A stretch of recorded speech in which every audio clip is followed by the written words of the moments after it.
¿Y el taller había comenzado? ¿Cuándo había comenzado este taller? El 28 de agosto. El 28 de agosto. Ah. Usamos la palabra ontología que proviene de Heidegger,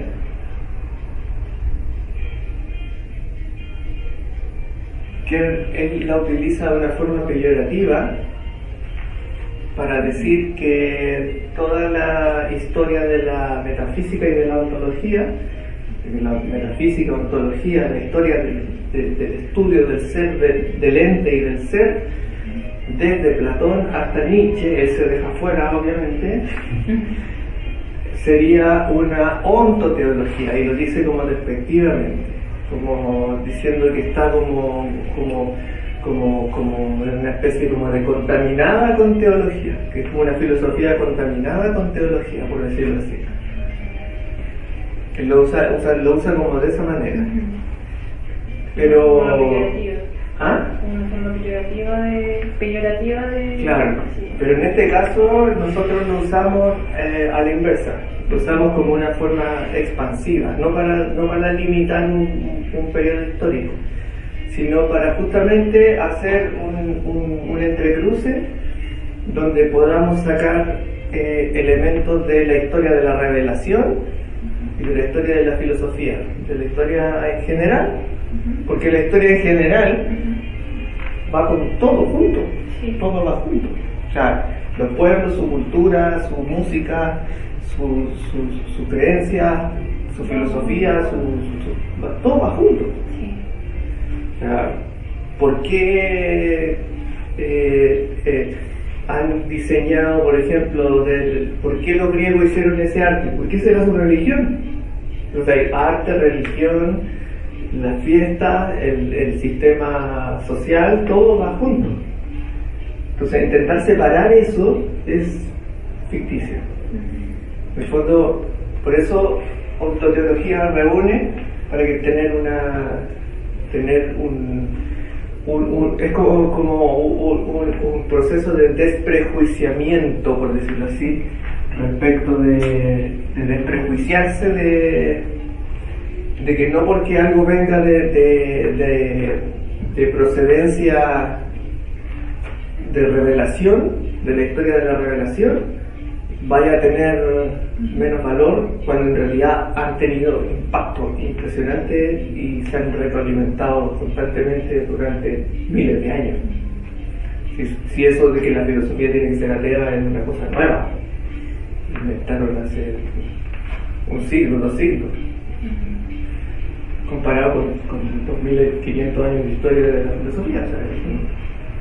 Siempre han caminado juntas. Y claro, han tenido sus diferencias, sus pros, sus contras, pero siempre han estado dialogando. Entonces, para que, como habíamos quedado de acuerdo, a ver, aquí, sí, ay, bueno.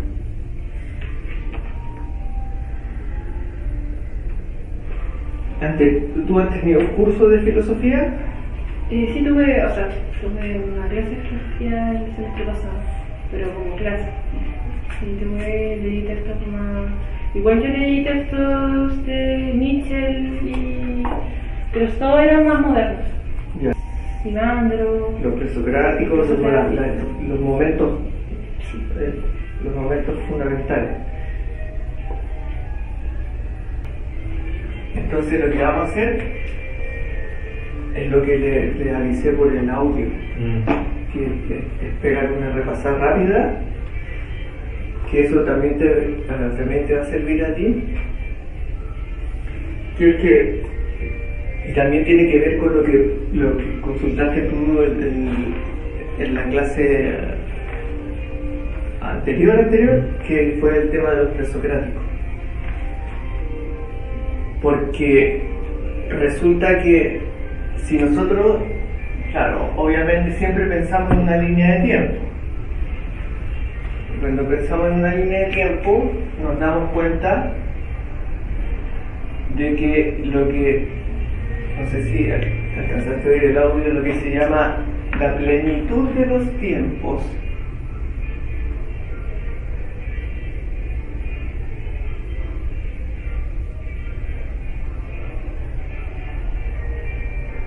es la venida de Cristo, porque ahí se empieza a conformar la civilización occidental, y de ahí empieza a correr nuestro tiempo, en la época que nosotros vivimos, que es lo que se llama la sécula, le dicen la sécula, que es como los siglos, y lo que sigue. Sécula también es como secundum, es como lo que sigue a, lo que viene después de eso. Todo lo que viene para allá es la sécula. Se nota, como dijimos en la clase pasada, en los años. Estamos en el año 2024, nadie se cuestiona por qué estamos en el año 2024 o 2023 o 2025. ¿Por qué? Porque es el año del Señor, es el tiempo de Cristo. Vivimos en los años desde ahí, antes de Cristo, después de Cristo. La filosofía parte un poco antes. Se dice normalmente años, por ejemplo, entre el siglo V.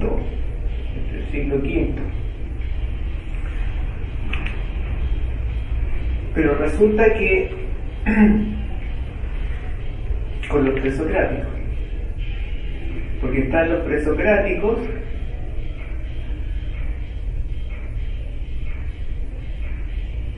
que también se les puede llamar fisiólogos,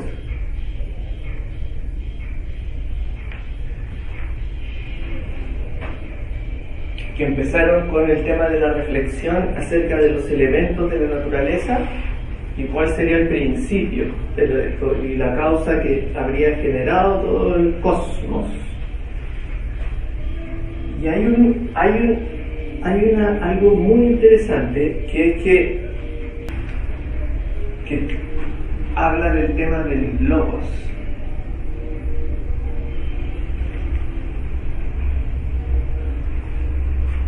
Y ocurre que desde mucho antes ya venían los judíos, habían pasado por las 1001 vagando por el desierto, ya se había hecho la antigua alianza de Dios con Moisés, le dan las tablas de la ley. Los judíos se portan mal, suelen portarse muy mal, como que a veces cumplían, le iba bien, cuando estuvieron con el rey David, con Salomón, construyeron el templo, tuvieron buenos momentos, pero normalmente se descarriaban. Entonces resulta que dentro de estamos siempre dentro de lo que se llama, como dijimos, plan salvífico, como dice el nombre del curso. Que el plan salvífico es todo. Cuando Dios expulsa a Adán y Eva y quedan lanzados, arrojados al mundo, que ese tema del arrojado también es un tema que Heidegger también toma, porque Heidegger en el fondo, entre paréntesis, él era teólogo, él estudió en un seminario. Entonces de ahí viene como una cosa medio extraña que tiene él, como una especie como que rechaza lo que es su origen, no sé, bueno, hay una cosa ahí que habría que profundizar, pero que no cosas personales de él. Dios ha estado constantemente tratando de volver a recuperar la amistad del ser humano. Entonces, durante todo el periodo de la primera parte, porque nosotros sabemos que, por ejemplo, cuando nosotros vemos una Biblia,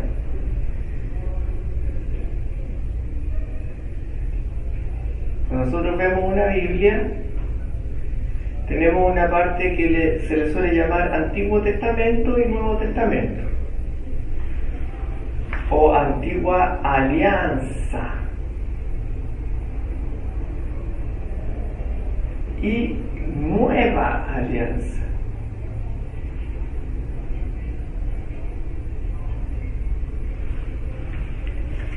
La división obviamente está aquí. La Antigua Alianza queda marcada por las tablas de la ley, que suelen dibujar así. Ley que los judíos no solían cumplir. Y tenían que hacer los sacrificios y todo eso. Y dado que el pueblo judío no cumplió la ley,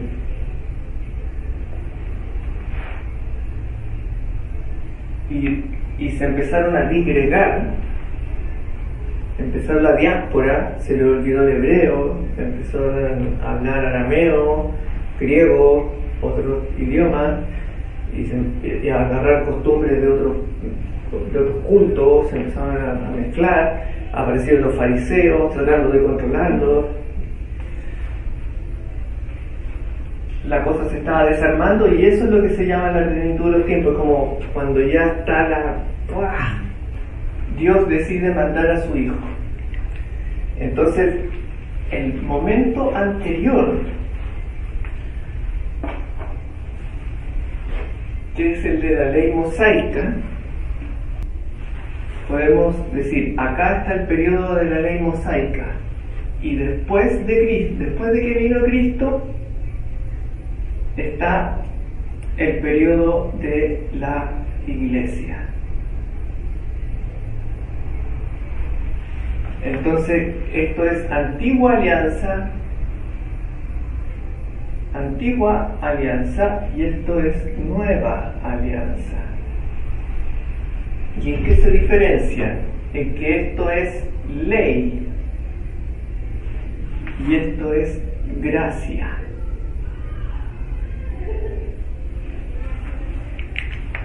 Aquí la salvación es por la ley. Dios le dio a través de Moisés al pueblo la posibilidad de salvarse si cumplía la ley. El pueblo no cumplió la ley, Dios tuvo que mandar a la segunda persona del verbo, encarnarlo, y lo que ofrece, lo que trae Cristo es una cosa totalmente distinta. Por eso también fue para ellos una cuestión que nadie entendía nada. ¿Qué hace este personaje? Porque ellos, obviamente, como estaban en un periodo de decadencia, se imaginaba que iban a llegar un rey con espada, que iba a bajar del cielo con caballos y eso. Ellos se imaginaban como una cuestión, como una cosa así fenomenal. No un rey político, militar que... Claro, se imaginaban eso, que los iba a liberar de los romanos y que iba a matar a todos los injustos y eso es como lo que se suele llamar una perspectiva celote. Los celotes, que son los que tenían esa visión, y eran grupos rebeldes que solían atacar a los romanos y hacían ataques como Barnabás. Entonces, ¿qué pasa? Pasa que para que lleguemos a este punto de contacto, cuando Cristo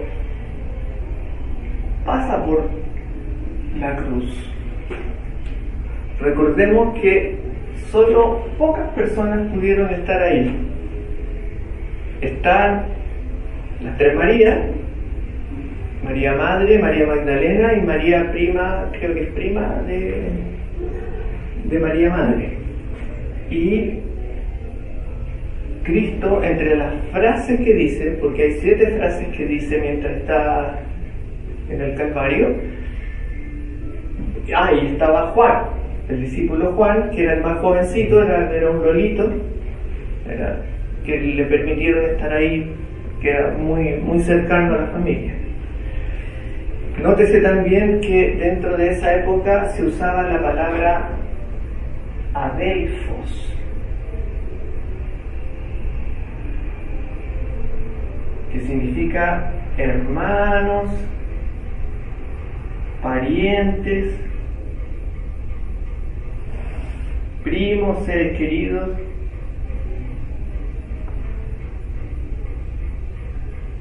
Entonces, en los textos, cuando uno los ve en griego, ve la palabra adelfos, y algunas personas lo interpretan como quieren, pero en la época se usaba para decir es una persona cercana, querida.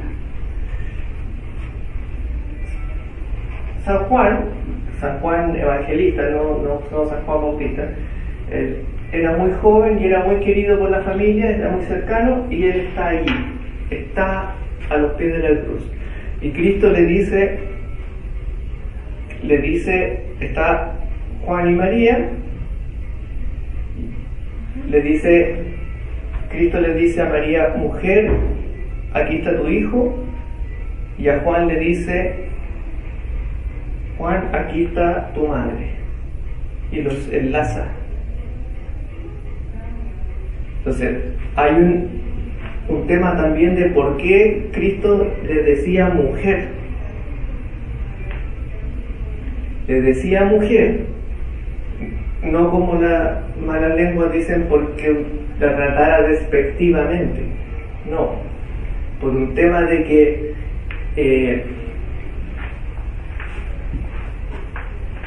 María tiene una relación muy especial con Eva.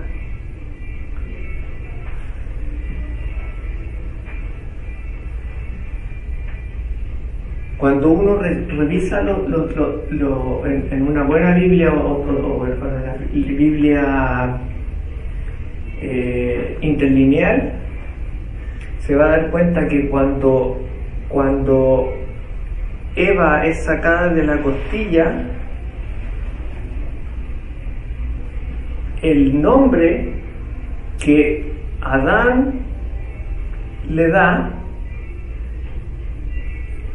es muy similar al suyo. Entonces sería como intraducible para nosotros. Es como si yo me llamo hombre, ella se llama mujer. O sea, sería como una traducción así como muy sencilla. Pero es como Isha. Si yo me llamo Ish, ella se llama Isha. Es como si yo me llamo hombre, ella se llama mujer. Entonces, María, que cuando pasa con el tema de que Dios le dice que ella va a pisar la cabeza, de la serpiente, queda como que ella, como que su descendencia, que en el fondo de su descendencia viene a ser María, tiene un rol, le queda un rol, una tarea pendiente por hacer en el futuro. Pero así como un rol, como hasta genético en esa descendencia, como una marca, por decirlo. No sé si genético, pero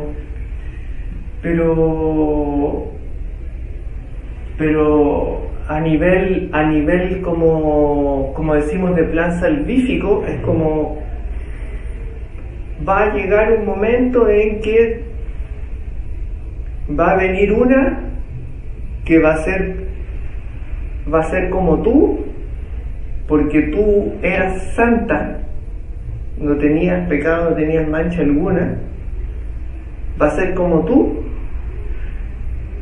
y va a pisar la cabeza de la serpiente.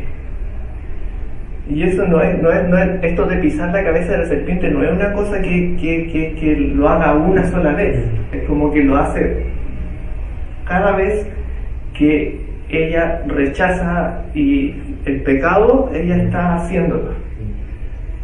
Entonces, por ejemplo, los exorcistas, por ejemplo, dicen que cuando hacen hablar a los posesos, una de las cosas que más repulsión les provoca es María. Una de las cosas que más repulsión les provoca. Ah, sí, he escuchado que cuando hacen el exorcismo, ellos rezan en la Ave María. Claro. Siempre andan rezando eso porque tienen repulsión los demonios a eso. Claro. Entonces pasa que queda, bueno, eso es porque le dijo mujer. Y como quedaron vinculados,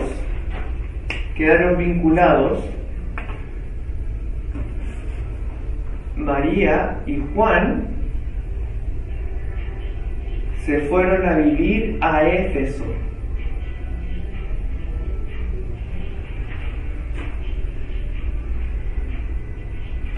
Y estuvieron muchos años viviendo en Éfeso. Y en Éfeso, incluso hasta el día de hoy, está la casa donde vivieron. En una casa de piedra. Entonces, ¿qué pasa? Que hay una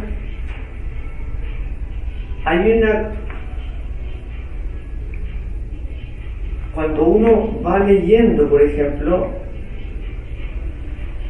que María ella obviamente crió a Cristo desde chico. Hay todos esos años, 30 años, que nosotros no sabemos nada de Cristo. Él estaba con María. Pero lo que sí sabemos es que hay momentos en que dice todo lo que él decía, ella lo atesoraba en su corazón. Todo lo que él decía, ella lo atesoraba en su corazón. Entonces, María estuvo 30 años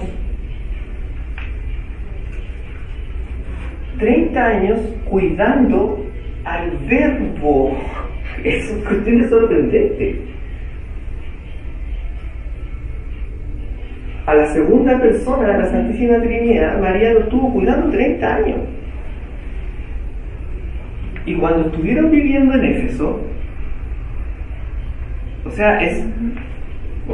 obviamente tienen que haber conversado. Y haber conversado de Cristo. Entonces es muy probable que Juan supiese cosas de Cristo que los demás no supieron.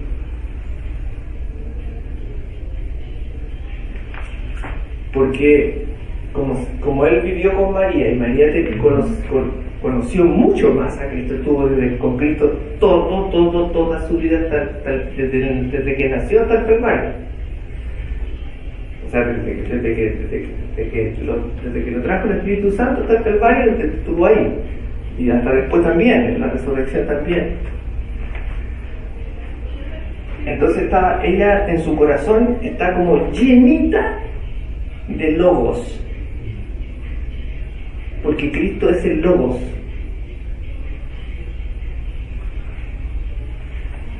Y eso ocurre en Efeso, y después tenemos que Heráclito habla del logos.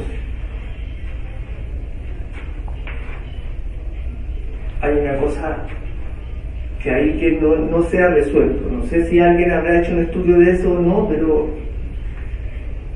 ¿por qué? Porque tiene que ver con una cosa fonética, con una cosa en la antigua alianza, en el Antiguo Testamento, se da mucha importancia al oír. Shamash Israel, escucha Israel, dice Dios, escucha Israel. Y los profetas también dicen lo mismo, escucha Israel. Siempre hay un tema de la escucha. Porque la verdad, la transmisión, la sabiduría se va transmitiendo porque ellos, claro, tenían los pergaminos y lo iban leyendo, como recitándolos, y los demás iban oyendo, y era como una especie de canto, es como en la misa tradicional. No es como conversar, es un lenguaje sagrado. Entonces la atención acústica es importante. Entonces Heráclito dice frases como: no me escuchen a mí, escuchen al logos.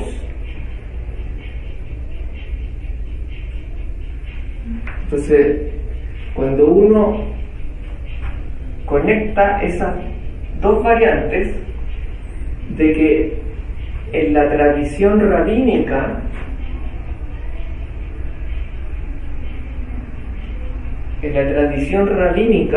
hay un fuerte acento puesto en el tema auditivo,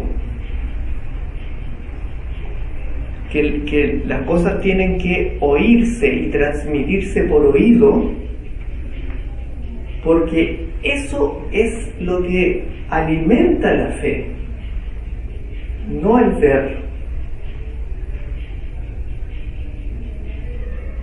De ahí viene el tema que después, cuando Cristo está con Santo Tomás, y que Santo Tomás no creía, cuando él resucitó y decía: yo no creo que él haya resucitado hasta que lo vea y ponga mi dedo en sus llagas, y después aparece y le pide, dice: mi Señor, dice, mi Dios, mi Señor, y se pone a llorar y qué sé yo. Bendito el que cree sin haber visto, porque la fuerza de la fe se transmite por la palabra. Entonces, ¿por qué está el tema del oír? Por el tema de la palabra.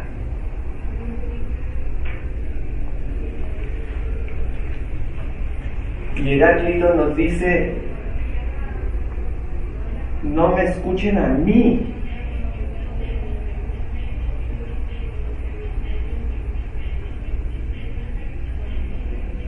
escuchen al logos.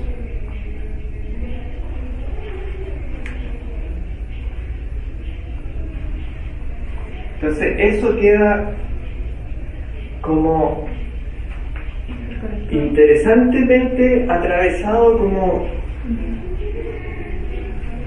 que si los filósofos no fueran tan prejuiciosos se pegarían unas buenas tesis con algo así, pero no lo hacen. Bueno, estamos algo haciendo al respecto. Entonces está la tradición del oír, y si uno empieza a revisar varios presocráticos, va a ver también que suelen tender en muchos casos a eso, como al oír, a que tiene que haber una transmisión del oír, transmisión oral, para que vaya tomando fuerza el testimonio, y así se va reforzando la sabiduría. Pero en el caso griego, los griegos son mucho más visuales. Cuando ya esa tradición de los rabinos y de Éfeso, porque Éfeso queda en Turquía, cuando ya pasamos a Atenas, a todo el mundo griego, pasamos a un mundo que es mucho más visual. De hecho, Aristóteles empieza la metafísica, dice: a todos los seres humanos tienen la tendencia de querer, algo así como todo ser humano tiene la tendencia de querer saber, pero no dice saber, no sé si te has fijado, dice eidenai, creo que ocupa el verbo, ocupa eidos. Es extraño porque no saber no dice, no ocupa ni un sofé, ni un sofón, ni un episteme, ni un, no, dice no me acuerdo cuál es exactamente en este momento la palabra, pero ocupa una palabra de eidos. Bueno, pero eso es una cosa demasiado técnica, que es como un dato curioso, porque en el fondo sería como que le gusta, al ser humano le gusta mirar, le gusta así como saber qué está pasando, como claro. Y de hecho por eso después más adelante dice, y de entre todos los sentidos el que privilegian es la visión. Lo que más les gusta es mirar, ver el celular, que siempre les gusta estar mirando algo. Entonces esa es la cultura griega. Pero resulta que la cultura que venía de antes era más auditiva. De hecho, por eso tampoco no es raro que Platón no escribía, Sócrates no escribía. Los libros que tenemos de Platón, que son hermosos, los diálogos literariamente, así a nivel de literatura, es de alta literatura. Y eso que son textos que son ejercicios para los discípulos. Son como una especie son como una especie de obras de teatro, como juegos juegos dialécticos, como para ponerse en el caso de tal argumento frente a este argumento, y van así como ta. Pero no era la intención de Platón que eso fuera su filosofía, porque él solía decir que eso eran los textos exotéricos, como los papeles que eran para que cualquiera los pudiera ver, pero que su filosofía él la transmitía oralmente. Cuando estaban en conjunto, caminando, estaban ahí. Era más esotérica en ese sentido. Era más cerrado, era como cuando estamos los que estamos, cuando somos los que somos, ahí hablamos de lo que hay que hablar. Y lo que nosotros tenemos son los ejercicios que eran como los ejercicios que eran para los alumnos, una cosa así. Entonces ahí de nuevo vuelve a salir el tema de que lo auditivo, lo fonético, y en el tema pitagórico está en el tema de la acusmática. No se han fijado en eso, que los pitagóricos ya se van en otra, una cuestión matemática muy implacable, pero es interesante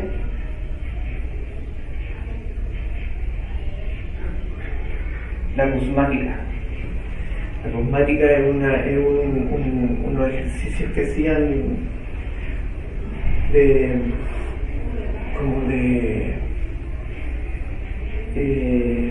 sonidos en lugares especiales donde había resonancia acústica. Y de hecho también tiene que ver con lo que es catacumba, catecismo, todo eso viene como del catá, del estar estar en las catacumbas y que a la vez haya un eco que resuene, porque hay un eco. Entonces cuando se enseña también se está haciendo eco. Es una cosa bien simpática que queda marcada en la historia.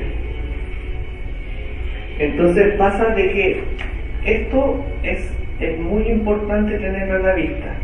El tema de el oír, la palabra, la tradición rabínica, de cómo eso, de la relación que hay entre María y Juan en Éfeso, y cómo esto puede haber replicado, haber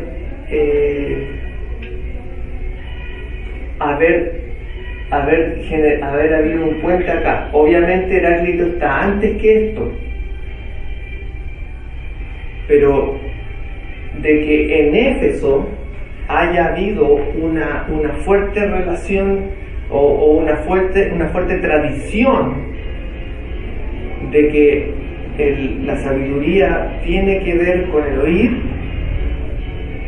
porque Heráclito está antes que María y Juan en Éfeso, pero la tradición la transmisión oral de la sabiduría es algo que viene por cultura rabínica desde miles de años atrás. Entonces, eso hay que tenerlo a la vista, porque también podemos rastrearlo en otros presocráticos también, de que también ellos supieron recibir de alguna forma,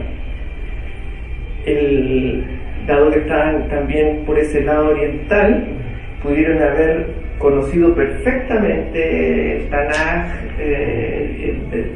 el Pentateuco, podrían haber conocido perfectamente sus textos y haber conversado con rabinos y haber conocido misterios que ellos de otra forma no hubiesen conocido. O sea, ese contacto nosotros no hemos tenido la voluntad de ir a ver qué pasó ahí, si hubo una transferencia ahí, porque es detonante, porque eso después, porque los presocráticos, como su nombre lo dice, después empiezan a generar inquietud en los griegos para que la metafísica de Aristóteles está todo el rato hablando de los presocráticos. Entonces, ¿qué pasó ahí? Tiene que haber alguna filtración, tiene que haber algo ahí.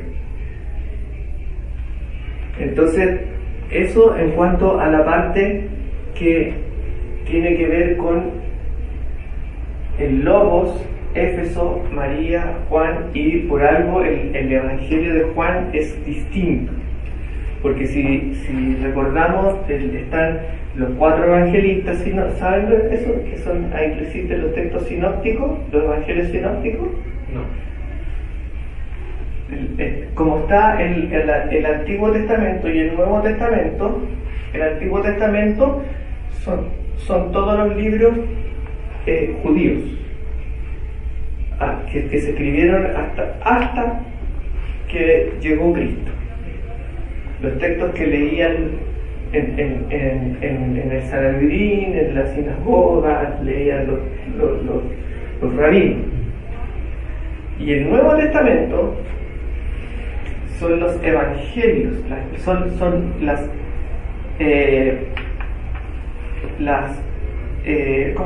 ¿cómo que le llaman? Vamos a ponerle así.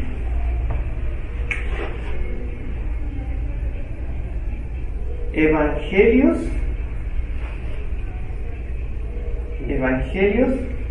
que son San Mateo, San Marco, San Lucas y San Juan. Son solo 4. Y estos 4 evangelios se llaman sinópticos.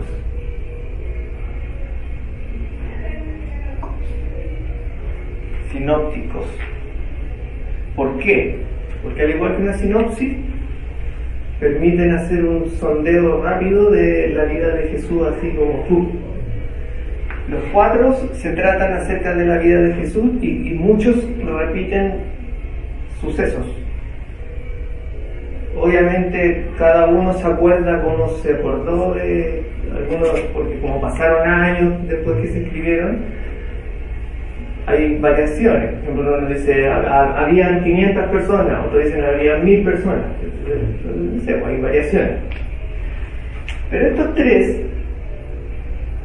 son muy similares.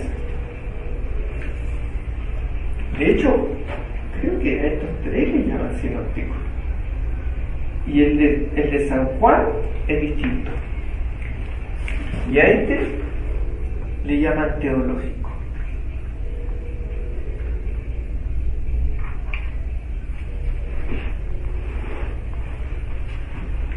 Porque el Evangelio de San Juan, que es el último en escribirse, que lo escribió después de que vivió en Éfeso con María,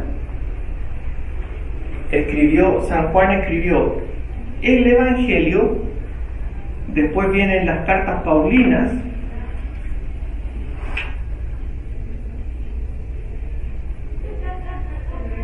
que son todas las cartas paulinas, porque como los apóstoles y sus discípulos empezaron a generar comunidades por todo el Mediterráneo, San Pablo se empezó a viajar y a formar comunidades por todo el Mediterráneo, y tenía que estar en contacto con esas comunidades. Entonces estaba constantemente haciendo epístolas.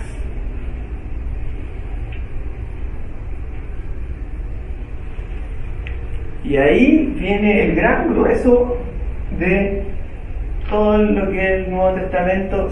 La mayoría del Nuevo Testamento son cartas paulinas, que Romanos, Corintios, Tesalonicenses. ¿Por qué? Porque esos son los nombres de los lugares y los nombres de las comunidades en el fondo. Carta dirigida a los romanos, carta dirigida a los hebreos, carta dirigida a los de Corinto, carta dirigida a los cretenses, carta dirigida a los de así. Entonces todas las cartas paulinas, las epístolas, van dirigidas a las comunidades. Y ahí se empieza a generar un gran grueso, junto con otros escritos de San Lucas, que escribe Hechos de los Apóstoles, y ahí hace como una especie de mapa temporal, como de cómo vivían los apóstoles, cómo se ordenaron, cómo empezaron a tener sucesores, cómo se traspasaban el Espíritu Santo, porque como ellos habían recibido Espíritu Santo 2 veces, cómo se lo traspasaban, cómo se lo intentaron falsificar. Que Cristo, después que resucitó, apareció en el cenáculo, donde mismo habían tenido la cena, y nadie sabe por dónde entró, porque el lugar estaba bloqueado, porque los judíos querían puro matarnos a los apóstoles. De repente entra y les dice paz, les dice, y todos quedan ahí. Y una de las cosas importantes que les dice en ese momento es que les dice que Él los va a enviar, porque él había mencionado también de que Él tenía que enviarlos a ellos, así como el Padre me envió a mí, yo tengo que enviarlo a ustedes. Y lo que hace es sopla sobre ellos y les lanza Espíritu Santo. Ese Espíritu Santo que reciben los apóstoles solo pueden tenerlos ellos, y eso les permitía a ellos hacer cosas como también sanar, expulsar demonios, hacer exorcismos, hacer cosas que la gente quedaba como sorprendidísima. Pero eso no era transferible si no era de una forma pura.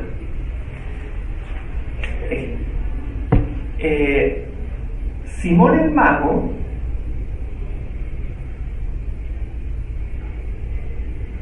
que veía a los apóstoles hacer esas cosas, le ofrece una buena suma de dinero y que lo empezó a tratar de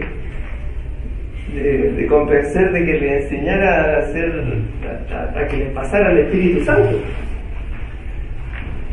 Y obviamente los apóstoles lo descartaron.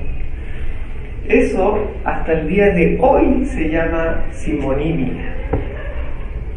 Pero por eso se llamaba el mago, porque intentó como aprender eso que para él, no sé si él ya sabía que era a través del Espíritu Santo, ¿O era como sobrenatural? No sé qué palabra No, se usaba en ese tiempo.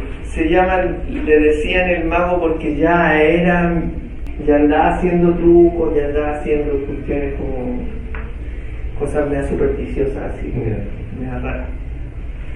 Por eso le decían así. Y eso hoy en día se llama pecado de simonimia. ¿Qué significa eso? Que cuando dentro de la iglesia a alguien lo meten, por ejemplo, a obispo, como por una lata o por una influencia, Pirulo, por un pirulo, exacto. Si ocurre que alguien llega a ser ordenado sacerdote o obispo o cualquier cargo de una manera incorrecta, eso se llama simonimia. Se le llama así. ¿Por qué? Porque es tratar de querer recibir Espíritu Santo de manera fraudulenta. Lo cual en realidad lo único que está consiguiendo es condenación por su propia alma. La va a pasar bien aquí, pero después no. Entonces pasa que los apóstoles elegían, una vez que ya dentro de las comunidades ya sabían quién está, se nota quién va recibiendo mejor, quién tiene el corazón más transparente, quién tiene, eso se va notando, y ellos iban eligiendo, y lo que hacían, así se hace hasta el día de hoy, es imposición de manos.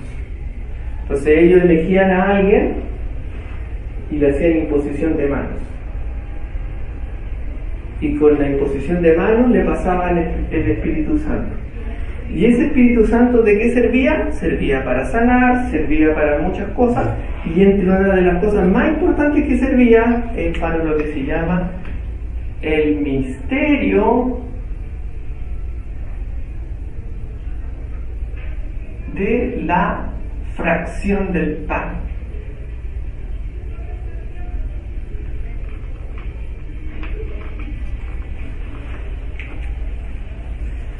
El misterio de la fracción del pan. Eso solo puede hacerlo un apóstol, lo puede hacerlo alguien que sea sacerdote, que tenga Espíritu Santo, que esté consagrado. No lo puede hacer nadie más le resulta. Que es en el fondo lo que Cristo les enseñó cuando les dijo en la última cena: aquí está mi cuerpo, este pan es mi cuerpo,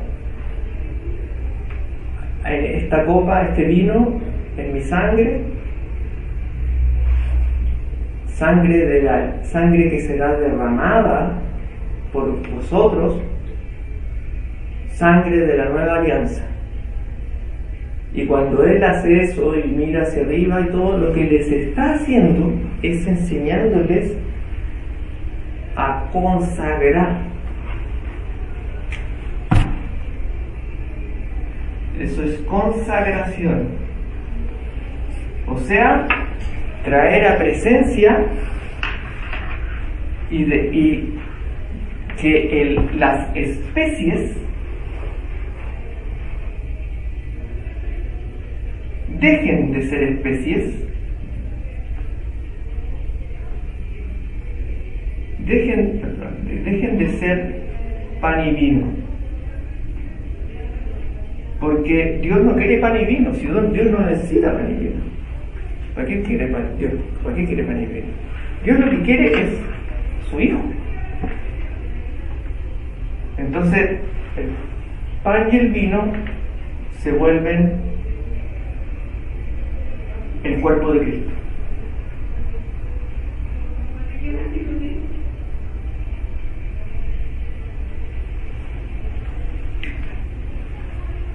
Entonces, eso es el misterio de la fracción del pan, que en el fondo es el origen de la Santa Misa, originalmente.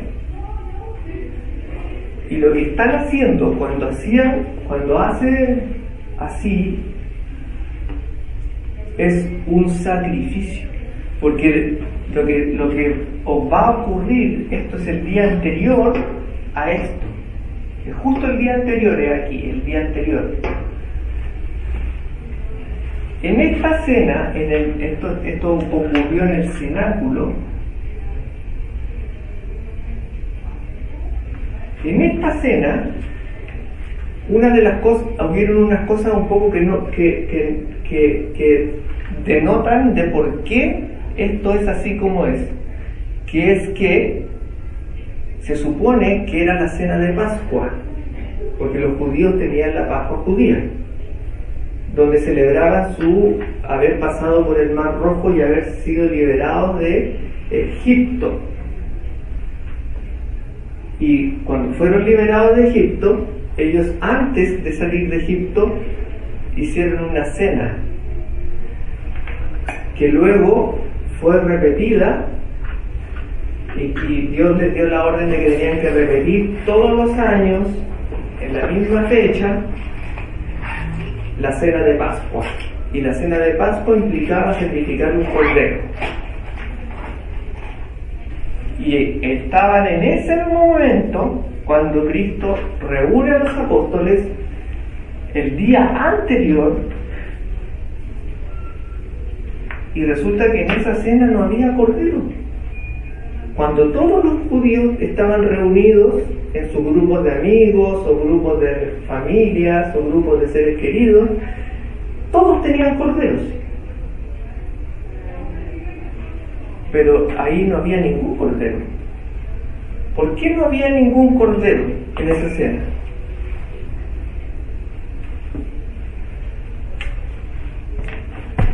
Porque Cristo es el cordero.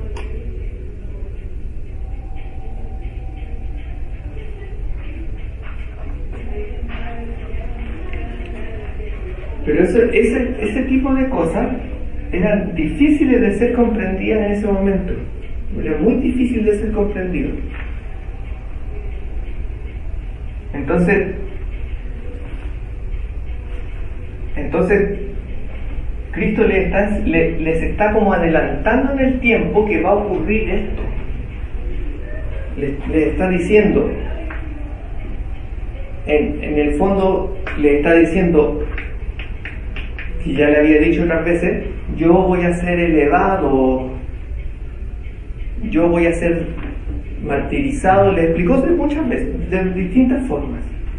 Y cuando uno ve, por ejemplo, cuando uno lee Juan 6, desde el 40 en adelante más o menos, él le explica a sus discípulos y a los apóstoles que tienen que comer su carne, tienen que beber su sangre, que no es un símbolo, que es carne, que es sangre, y los que no creyeron eso lo abandonaron. Dijeron, no, nosotros no creemos que hay que comer tu carne, no creemos que hay que beber tu sangre, y nos vamos.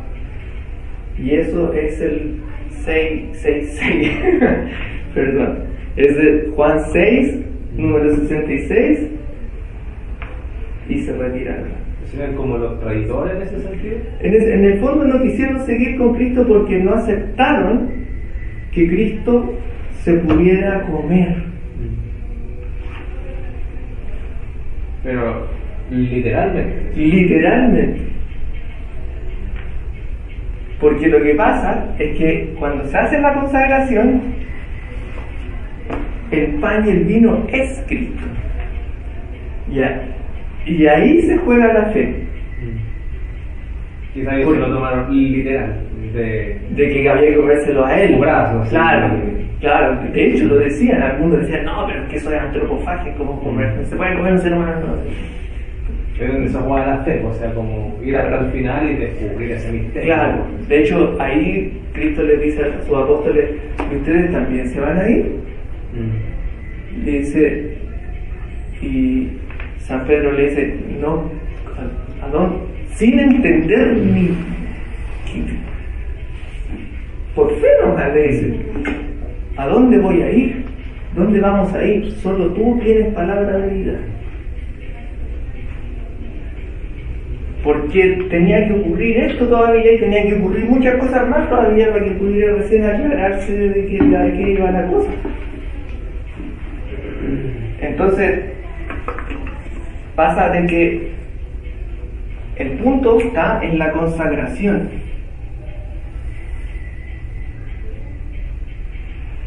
De que cuando en el cenáculo Cristo les enseña a los apóstoles a consagrar, a que aquí está mi cuerpo, aquí está mi sangre que será derramada, y de la cual tienen que comer y beber y repetirlo hasta el día postrero, hasta que yo vuelva. Tiene que repetirse y repetirse y repetirse y repetirse. Lo que le está diciendo es eso que va a pasar mañana.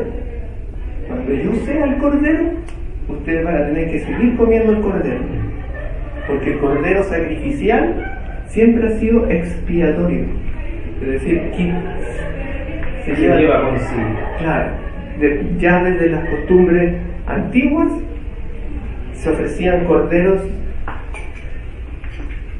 desde las cenas de Pascua, desde los judíos ya se ofrecía cordero.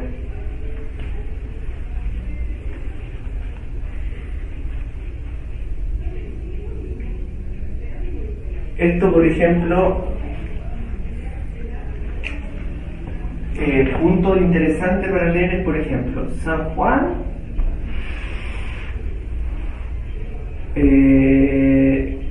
6 del 40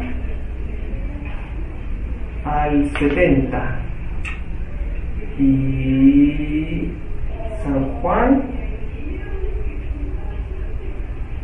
del 13, San Juan 13 de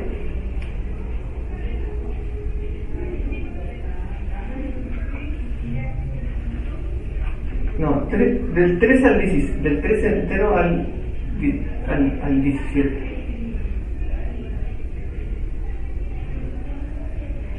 No son tan largos, son cortitos.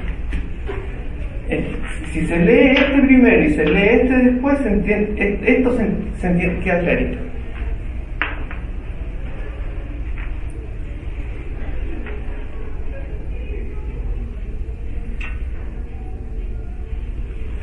Entonces, ¿qué es lo que empieza a ocurrir? Que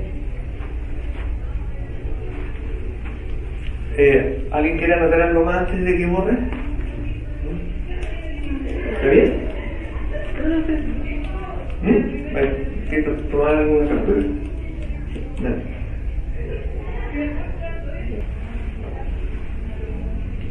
Entonces pasa que esto que le llaman la plenitud de los tiempos, en el fondo es como el mundo se estaba dando vueltas, se estaba desarmando.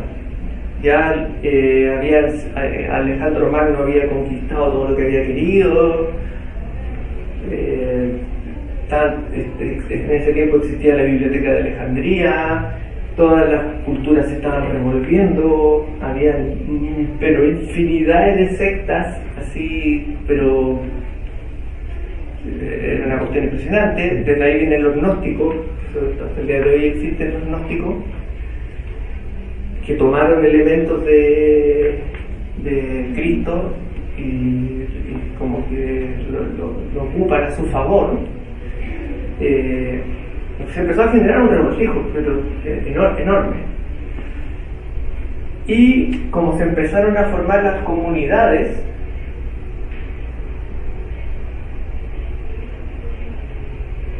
las comunidades que vienen de eclesia,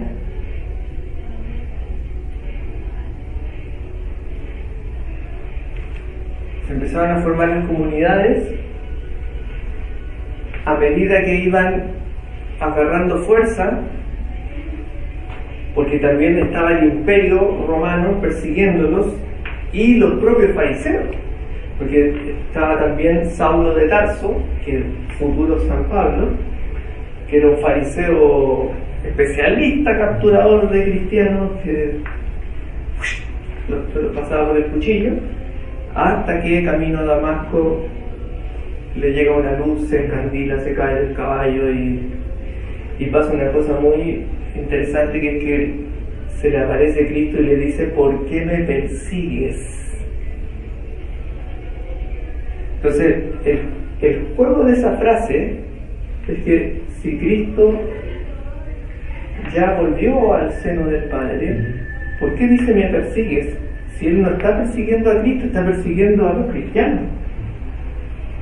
Es porque su iglesia es Cristo también. Se va dando como en la línea de que Cristo también es la palabra, y todo también la comunicación intercristiana es a través de la palabra. También fue como en esa línea, ¿verdad? Claro, porque también dentro de la iglesia se llama cuerpo místico, también se le llama.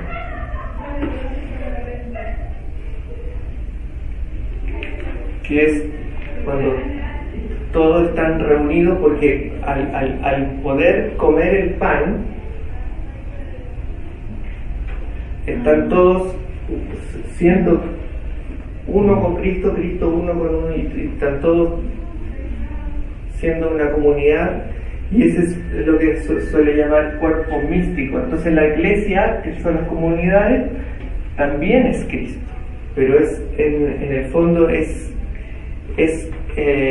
de forma mística, por decirlo así. Entonces empiezan a aparecer por todo el Mediterráneo, y al ir apareciendo por todo el Mediterráneo y con el peso del imperio encima, algunas desfallecían, otras se confundían porque se les metían una cesta y le empezaban a plagiar cartas, porque como corrían, no existía la Biblia todavía, existían las cartas solamente, las epístolas sueltas, copias que ellos mismos hacían, y se iban ayudando. Había que estar constantemente atento a que no se desviara. ¿Pero ahí todavía se usaban aún el Antiguo Testamento, o eso quedó solamente por los judíos, sí, que después fueron los primeros cristianos, no utilizaron el Antiguo Testamento? ¿O sí? Sí, porque ocurre una cosa bien especial aquí. Como 100 años, más o menos, antes de Cristo, los mismos judíos, como los judíos ya venían desde antes desarmándose, y había empezado la diáspora, y se empezaron a ir de todo lo que era Judea, empezaron a abandonar el lugar, las 12 tribus. Los samaritanos estaban peleados con los judíos, no se podían ver, otros habían ido por otro lado, estaban todos, y ya no hablaban hebreo. Y como Alejandro Magno había sido tan fuerte el primer impacto del imperio de Alejandro Magno, el griego había quedado como idioma koiné, que es lo que se conoce hasta hoy en día como griego koiné.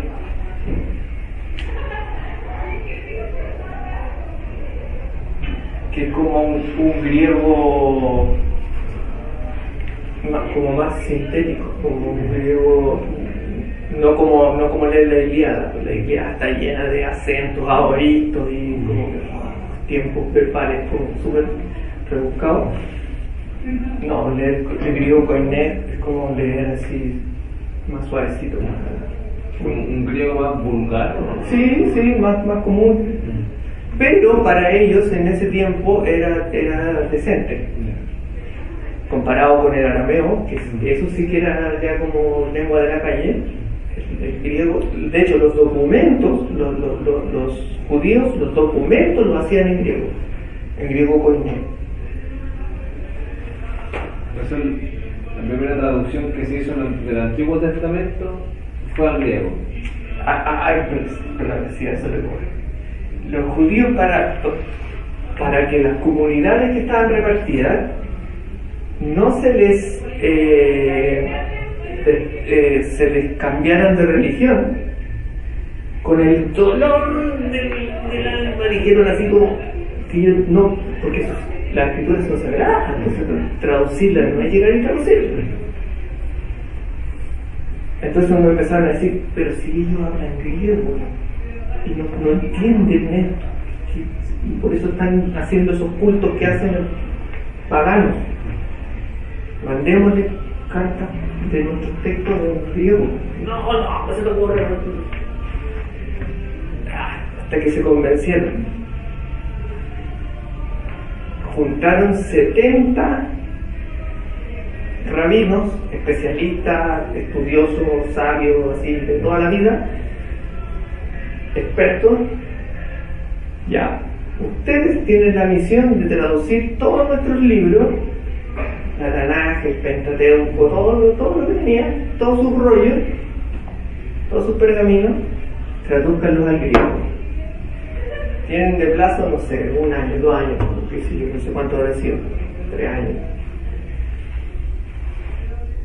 70 sabios.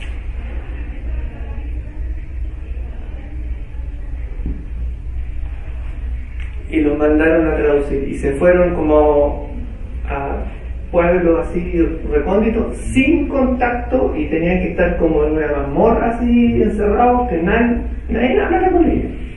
Está pasándole la comida por debajo de la puerta, así, para que no hubiera, porque querían probar si estaba Dios con ellos o no en hacer eso, o estaban cometiendo una falta. Y la única forma que ellos tenían de probar si eso estaba correcto o no era que resultara. Entonces mandaron a estos 70 sabios y resulta que cuando los mandan a presentarse, llegan los 70 sabios con sus traducciones al griego, idénticas, y todos quedan. Yahvé está con nosotros. Y eso se llama, le suelen llamar la Septuaginta.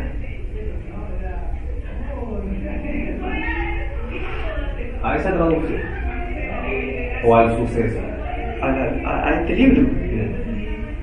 La Septuaginta es lo que podríamos decir el Antiguo Testamento en griego, pero el que fue hecho 100 años antes de Cristo por los mismos judíos lo hicieron. Entonces las comunidades, ahí viene la respuesta a lo que acá había preguntado.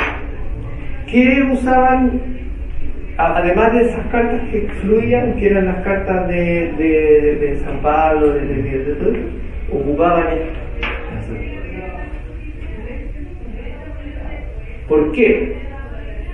Porque a pesar de que Cristo traía la nueva alianza, que no es una alianza basada en la ley, como la alianza de Moisés, sino que es una alianza basada en la gracia. ¿Y cuál es la gracia?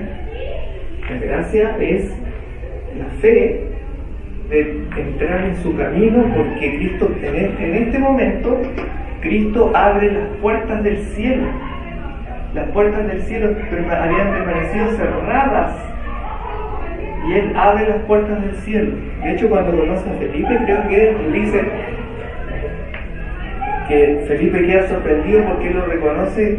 Dice: tú estuviste debajo de la higuera y yo te vi. Le dice, ¿te sorprendes por eso? Tú vas a ver subir y bajar ángeles, le dice. Porque Él abrió las puertas del cielo. Entonces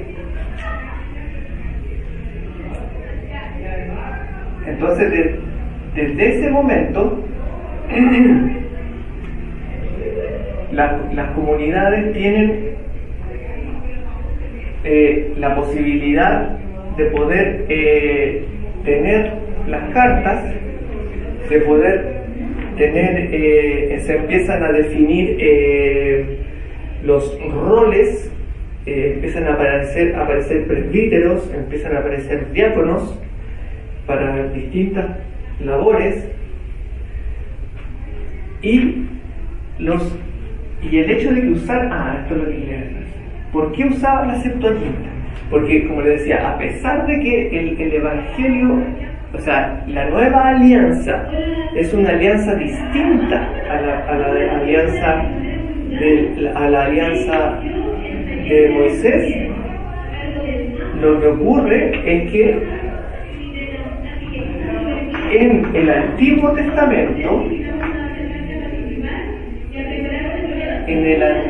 Testamento,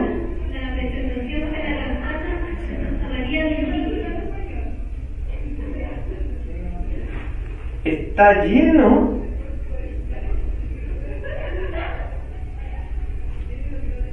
de marcas, señales y profecías.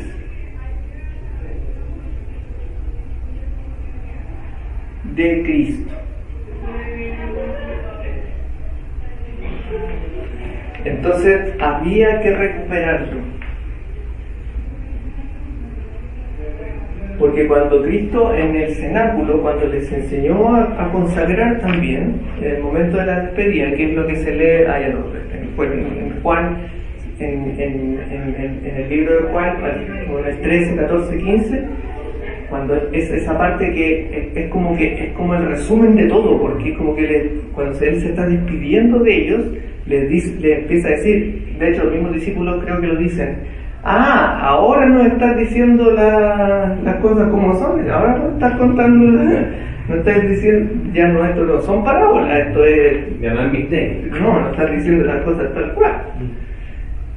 Y entre esas cosas les dice que no estén tristes, porque como él les podía ver el corazón, decía, no estén tristes porque yo voy al Padre. Y eso es algo bueno. Porque cuando yo suba al Padre, les vamos a enviar el Paráclito. Y el Paráclito a ustedes les va a enseñar y recordar. Va a estar constantemente enseñándole y recordando. La palabra paráclito en griego significa como abogado, defensor, custodio.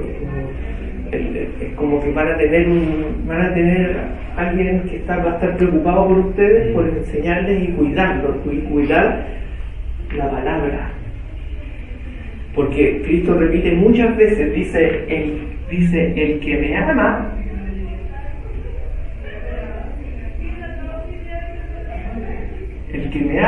es el que cuida mi palabra.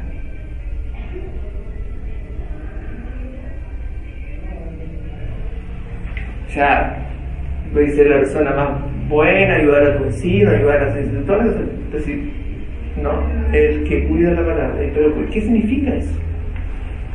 Cuidar la palabra. Significa hacer lo que dijo, ¿no? O sea, cuidarla es como cuando uno cuida una planta para que crezca, para que se reproduzca, para que, como cuidar a un animalito, es como algo vivo en el fondo, creo que la palabra está viva.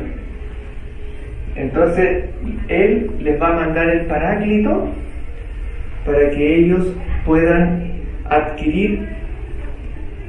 Es como que en el fondo, y de hecho en una parte les dice, les voy a mandar otro Paráclito.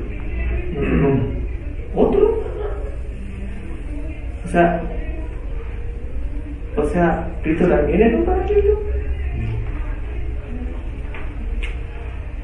El Paráclito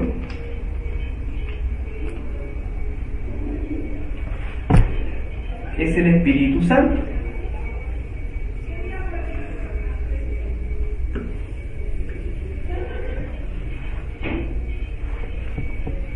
Y el Espíritu Santo, Cristo y el Padre son uno. No había problema con que dijera, les voy a mandar otro. Si Cristo dice, les voy a mandar el Espíritu Santo, o sea, es como que estén conmigo, así que no se preocupen. lo importante es que el Espíritu Santo es el que empieza a trabajar con las comunidades y empieza a aclararles de qué va el asunto. Que el Espíritu Santo pasaría a ser como la gracia. Pasaría a ser un modo de... Con lo que entrega la gracia a la iglesia o a la... o podría decirlo, a través del Espíritu Santo se conduce la gracia, podría decir. Porque la gracia, yo creo que faltan piezas para poder explicarlo un poco mejor eso. De momento, el punto es que el Espíritu Santo les va a estar acompañando siempre, les va a traer sabiduría, les va a permitir y les dice, ustedes no se preocupen, ustedes van a ser perseguidos, van a ser martirizados, van a ser ustedes no se preocupen y no digan nada, porque el que va a hablar por ustedes va a ser el Paráclito. Él los va a defender.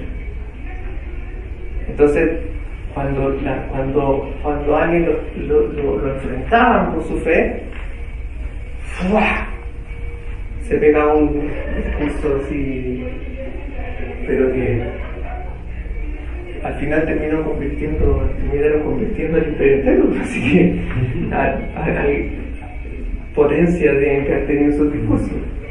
De hecho, cuando uno escucha, por ejemplo, cuando uno lee, por ejemplo, el momento cuando María recién fue visitada por el ángel y ella sabe que va a tener a Cristo y estaba como de novia con San José y se va y el ángel también le cuenta que la prima está ya teniendo, y María va a visitar a su prima. Algunos le llaman Isabel, otros le llaman Elizabeth. Las dos se encuentran y empiezan a hablar, y el diálogo, cuando uno lo revisa en la Biblia, es como que están diciendo cosas que son imposibles que ambas supieran. Es como que las dos se miran, ¡pah!, y es como, bendita eres entre todas las mujeres que me haya visitado la madre de mi Señor. ¿Cómo sabe la prima que María es la madre de Cristo? ¿Cómo sabe eso? Y dice, desde que me saludaste, el bebé que llevo en el vientre saltó de alegría. Y ese es Juan Bautista. Entonces, María ahí empieza a hacer una declamación, que es lo que se llama el Magnificat.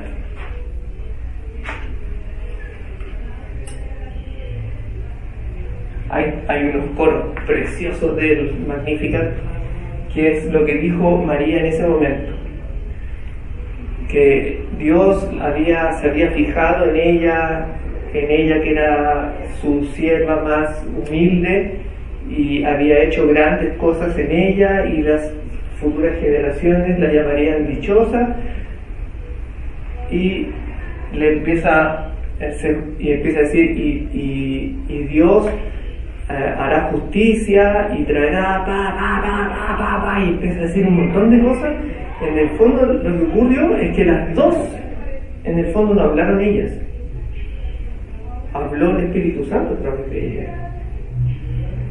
Eran cosas como que pasaban de repente así como que, y que empezaron a pasar después también, después de que Cristo ya partió, porque cuando Él parte y les dice que va a quedar, Él les va a mandar el Paráclito, porque recordemos que les había soplado para que ellos tuvieran una línea que se llama sucesión apostólica, que es los apóstoles tienen un Espíritu Santo que se va pasando de mano en mano, o sea, por la predisposición de mano, pero viene lo que se llama Pentecostés.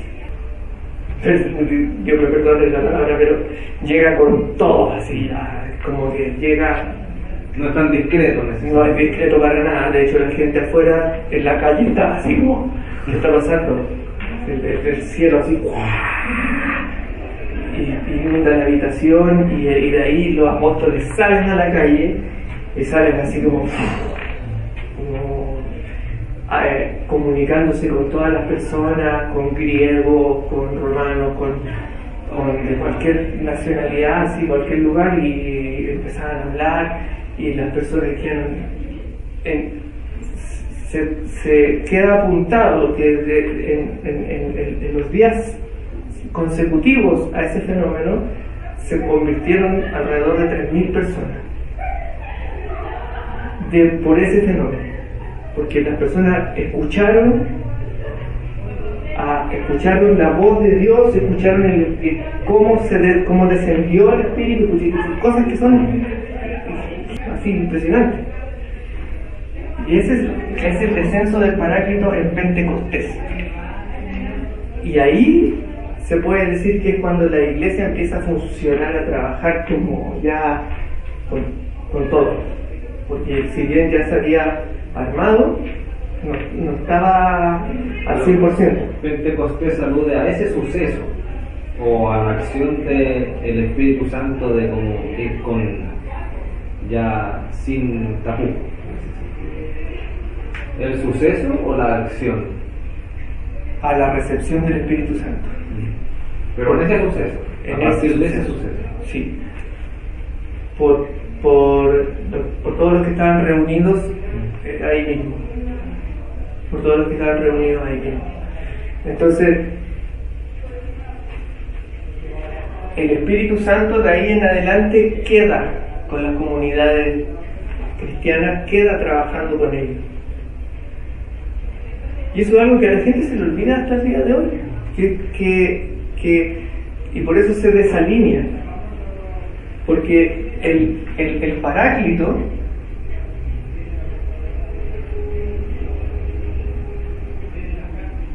sigue trabajando, y todo lo que es correcto y cierto de la revelación viene de ahí, no son inventos de las personas. Y la forma de comprobarlo es poniéndolo así, como poniéndolo en línea, así como en línea recta. Si se desvía, no, esto es invento de los hombres. Pero si se corresponde a lo que ha brotado del Paráclito y de Cristo y de la revelación, se mantiene. Eso sí, eso corresponde. Entonces, esa línea, por ejemplo, hoy en día no se respeta. Pero esa línea sería como en relación, o sea, mejor dicho, esa línea sería la Escritura. La Escritura es una de las fuentes de revelación. Entonces, la Escritura, Santa Biblia, Santa Tradición. Esta tradición, parte de esto. Entonces son como las dos fuentes principales son la vida de Cristo plasmada en la Santa Escritura y la revelación que ha hecho el Paráclito, por ejemplo, a través de los padres de la Iglesia, por ejemplo. Y para eso no se considera el Antiguo Testamento en este sentido. Comienza a partir del Nuevo Testamento o del Paráclito. Sí, hay cosas que sí.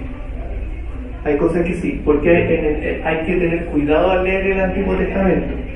Porque en el Antiguo Testamento hay muchas cosas en que Dios le está hablando a los judíos de forma particular, como pueblo. Porque hasta ese momento, en el Antiguo Testamento, los judíos eran un pueblo cerrado. Y todo esto era una cosa de la religión judía, era una cosa de los judíos, de nadie más. Pero esto surge. Lo que pasa es que aquí las cosas se rompen. ¿De los judíos? ¿O los judíos ¿Cómo? tienen.? O sea, el Antiguo Testamento y toda esta tradición surge a partir de los judíos. Surge del rechazo de los judíos. Del rechazo de los judíos. Pero los judíos, no sé si decirles como. O el pueblo de los judíos, mejor dicho, también tiene su ancestro de tradición. Sí. Como que los judíos vienen de... Es que los compartimos. Lo que pasa es que en el fondo es como que también Dios lo hubiese puesto a prueba. Si yo les mando al Mesías, porque en el Antiguo Testamento está lleno de profecías al Mesías, va a venir un Mesías, va a venir un Mesías, va a venir un Mesías. Lean, si ven Isaías, si no me equivoco, el 54, puede ser el 53 o el 55, si lo leen, es Cristo. Tú lo leís, esto es Cristo. Ya. Dios les manda a Cristo. Es como si lo hubiese también puesto a prueba. Así como se los mandé, ¿lo aceptan como Mesías? No lo aceptaron. Pero todo lo que había ocurrido antes es legal. Lo que pasa es que está más limitado, y de hecho entre las discusiones que tenía Cristo con los fariseos, había el momento en que les decía: es que ustedes no entendieron cuando Moisés les dijo que ustedes por su dureza de corazón no entendieron, y por eso quedó plasmado de esa manera. Y eso, por ejemplo, se los dice cuando le empieza a hablar de cómo ellos despachaban a las mujeres, cómo los judíos podían ser polígamos y escribir un documento que se lo presentaban como el rabino máximo y le decían: no quiero esta mujer porque tiene tales defectos, porque bla bla bla bla bla, bla, y listo, se deshacían de una mujer. Entonces Cristo les dijo: ¿saben por qué eso quedó así? Por su dureza de corazón, porque ustedes no entendieron que el Padre ya les había dicho desde el principio que cuando ustedes se unen, se vuelven una sola carne. Y ustedes no lo entendieron. Y por eso andan inventando estas cuestiones de que pueden desechar las mujeres. ¿Y saben por qué? Porque si Dios no hubiese permitido que ustedes desecharan a las mujeres, ustedes lo hubiesen maltratado. A ese toque, así. Eso aparece en el Génesis, ¿no? Cuando habla de Adán. Sí, al principio sí. ¿De la carne? De la descendencia que se unen en una sola carne, sí. Cuando tienen que abandonar a padre y madre para escoger una mujer y unirse en una sola carne, algo así dice. No me acuerdo a qué altura lo hace, pasa eso, pero lo de la discusión que tuvieron ahí, a mí me impresiona eso como de que les haya dicho como que así como de tan duros de corazón, tan machistas que son. Dios prefirió que ustedes la abandonaran a que le dieran mala vida, porque si no, ustedes la hubiesen maltratado. Entonces así hay que distinguir que en el Antiguo Testamento hay momentos en que Dios le está hablando al pueblo judío en particular, pero la línea general que corre por encima, por decirlo así, en el fondo es la ruta que está haciendo como el ejercicio para que venga Cristo. Y lo que sucede con Moisés, ¿qué tan atrás de Cristo es? Conviene más seguirlo por los conceptos que por tratar de buscar puntos como estamos acostumbrados a buscar en hechos históricos. No hacer lectura histórica, sino que hacer lectura como más espiritual, más conceptual. Como que así uno fluye más rápido, fluye más. Porque si uno se empieza a preguntar: pero ¿cuándo habrá pasado? ¿En qué momento? Ya ahí uno que empieza como... le saca más provecho cuando uno se va moviendo por los conceptos. Entonces, estábamos que el Paráclito sigue trabajando por la sécula. Eso es per secula seculorum, por los siglos de los siglos, hasta el día postrero. Pero hoy en día nadie habla de eso. Y la iglesia parece que se lo olvidó. Entonces, es necesario ver algunos puntos cruciales donde el Paráclito se va expresando, que no por casualidad, es lo que yo les decía, que por qué en el afiche decía Edad Magna.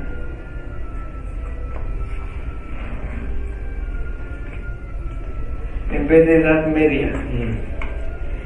Porque hay muchas manifestaciones de que el Espíritu Santo está haciendo una cosa que en Efesios dice: la multiforme sabiduría de Dios se expresa en su iglesia. Están naciendo muchas cosas que van dando testimonio de la revelación, y que son testimonio.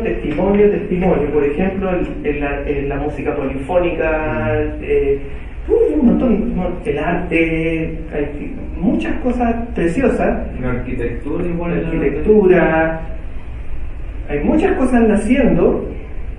Hay personas que están recibiendo mensajes, revelaciones, y que la iglesia al día de hoy no está considerándolas, porque la iglesia en el día de hoy está más preocupada de quedar bien con el mundo, con lo político.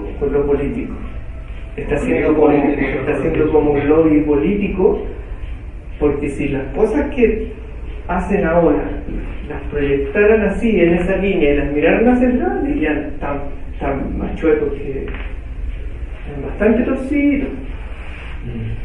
Entonces, pero para poder ver el grado de torsión que hay, no digo que todos sean así, eso no es para generalizar, pero sí hay un grado, hay grados de desviación.